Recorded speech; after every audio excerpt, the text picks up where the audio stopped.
Boom! We're customizing this Hot Toys awesome figure right now of Chris O'Donnell as Robin from the movie Batman Forever. Because his chest is flat as beep. I don't know what happened. It's like deflated pancakes, but in the movie he has the most muscular pecs ever. They nailed everything else on it, is just flawless. It's a terrific action figure.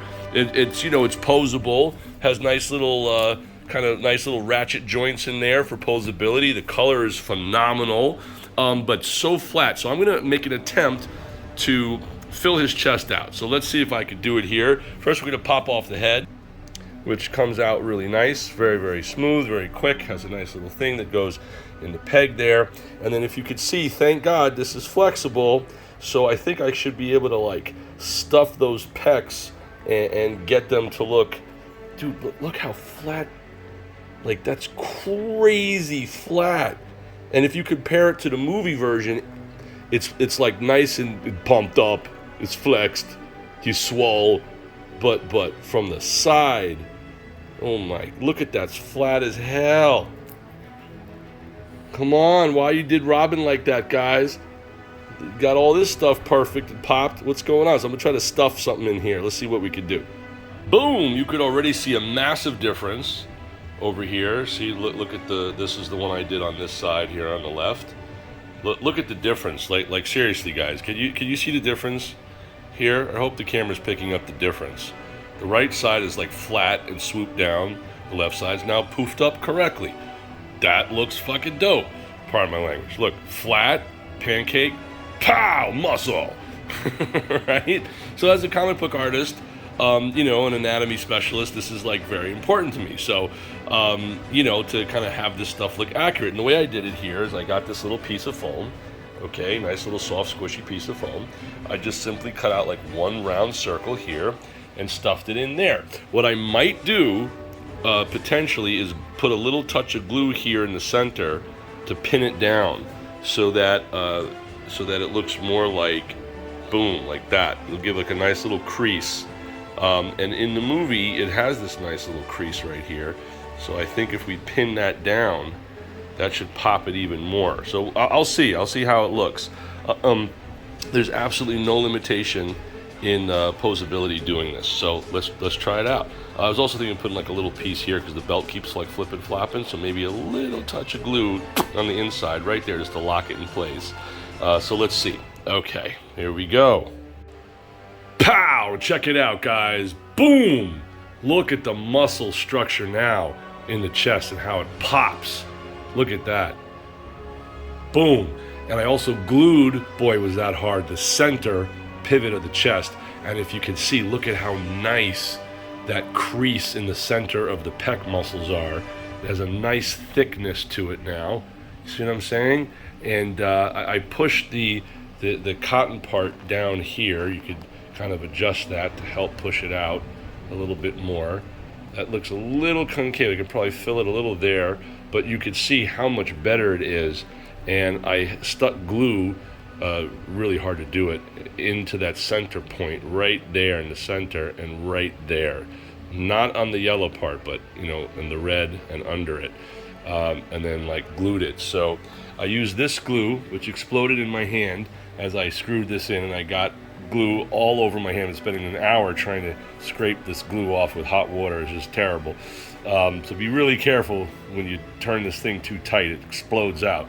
But I stuck it very carefully through the neck collar all the way down, and then I helped it glue by pressing this pair of scissors, as you can see, in the center here and then right there. So by giving it a little press there, it gives a nice little dimple, which helps the pec muscles pop out. And again, since I draw comic books professionally and I've taught anatomy and things like that, it really helps to understand how the muscle should pop and where the pivot should go. But I think it much closer matches the muscle in the actual Batman Forever film with Robin's pecs. So I think this is a massive improvement right here. And let me show you something else. All right, there we go. So you can really see how the chest pops out properly and how the light reflects off it. I also put glue behind the belt. As I said, I re-glued the cod piece as well, because that came out. So that's like nice and tight in there here. And I think that gives a really solid look to this. So as a lover of, you know, these incredible, well-engineered action figure toys, and an artist, you know, as an artist, it really kind of gives me joy to be able to kind of correct this. And I can't understand why Hot Toys didn't do this on their own. I messaged them like literally a year and a half ago, asking them to please fix the chest, and a lot of people were complaining about it being too flat. So here's how to do it, guys. It's totally doable. So I hope you like it. Let me go put the figure together now and show you what it looks like. Boom! Ta-da! Looks pretty dope.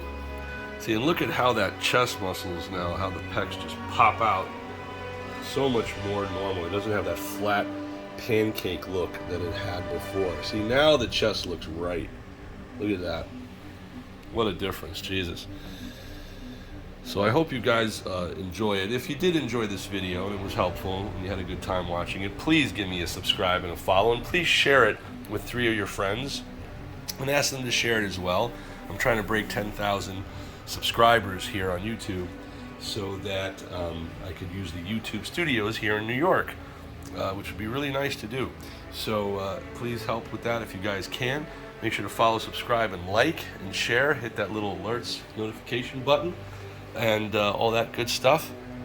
And yeah, there is Robin. Let me show you also some different lighting techniques and poses here. Let's try that first of all. You can really see it pop. Boom. See how like the light properly glazes over, like glides over the chest muscles now. And there's like the right dimpling in the center over there. Really, really incredibly well designed costume, I should say, because I actually was the kid who designed this. Yes, a lot of you guys don't know that, but I was a teenager in school and I designed this suit and sent it to Bob Ringwood and Mary Voigt, I believe her name is, if I remember correctly, over at Warner Brothers Studios, because I thought of this exact design. Almost exact, almost. Very, very similar design. And if you look at the prototypes, which they ended up releasing in the 5-inch scale figures from Hasbro Toys at the time, which was like Hasbro Kenner Toys at the time, I had designed it with the neck going into the mask, right? At the very last minute they changed it, but the original design was that. I also designed these like little things on the boots, these like little birds on the boots, things like that as well. The whole thing, like I'll have to find those designs and show you guys. Just it was like really, really close to this. It was really, really close.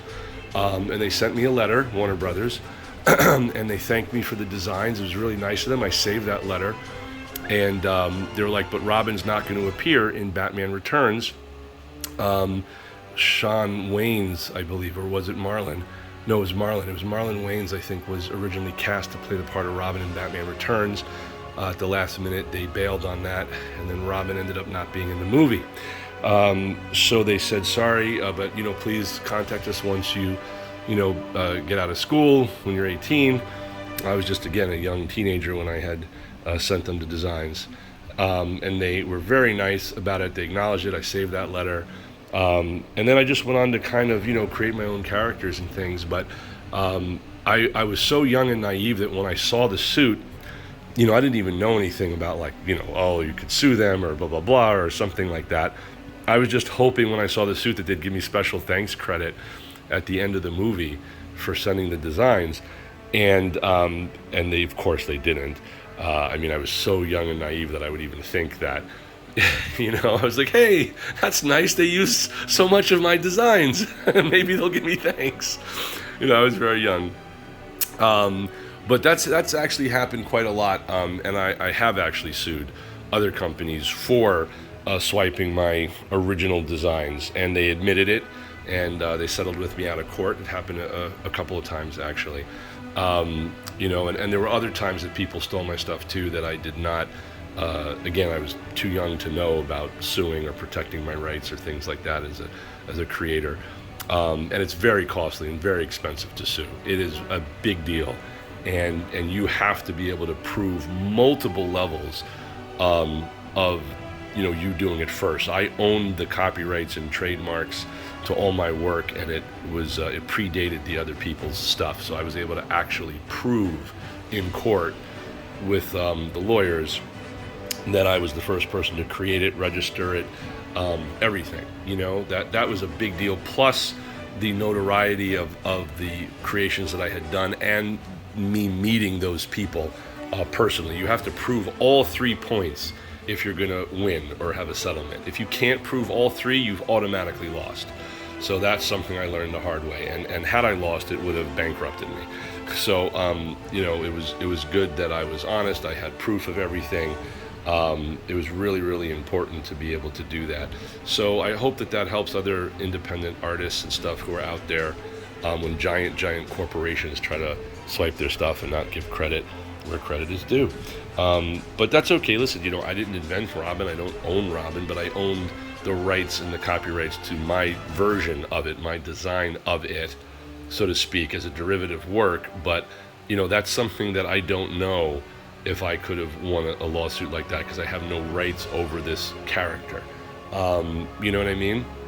And also, to me, this is a very natural progression of the character. So just something to talk about. But I hope you guys like this. Let's try some different lighting.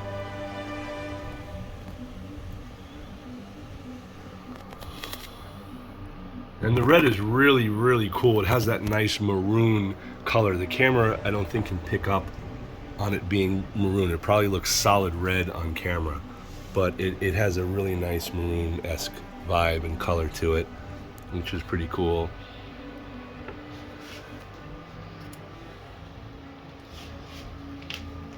You gotta see some nice little lighting. But man, look at that chest. It's so much better. Jesus, I like that. That looks pretty cool.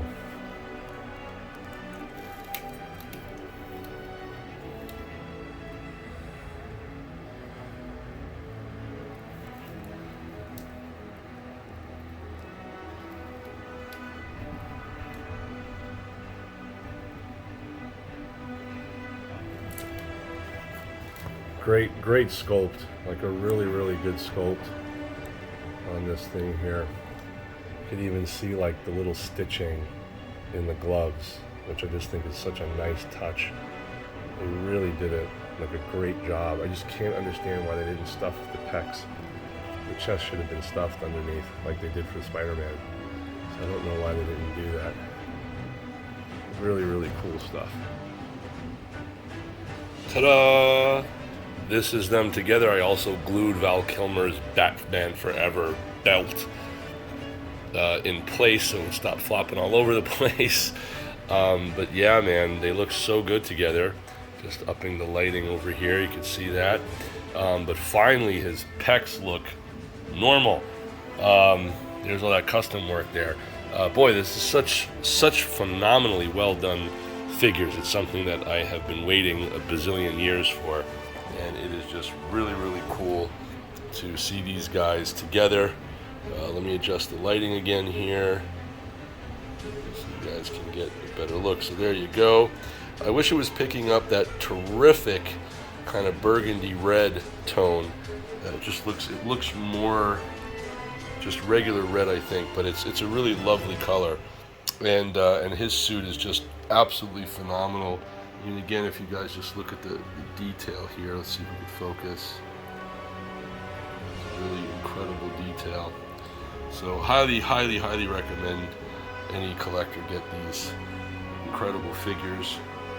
There you go. Look at that. Boom. Nice and solid. I can't imagine why they didn't pack this in, but look how good the dimple looks in the center. They're gluing that in place to the actual figure. Very posable figure.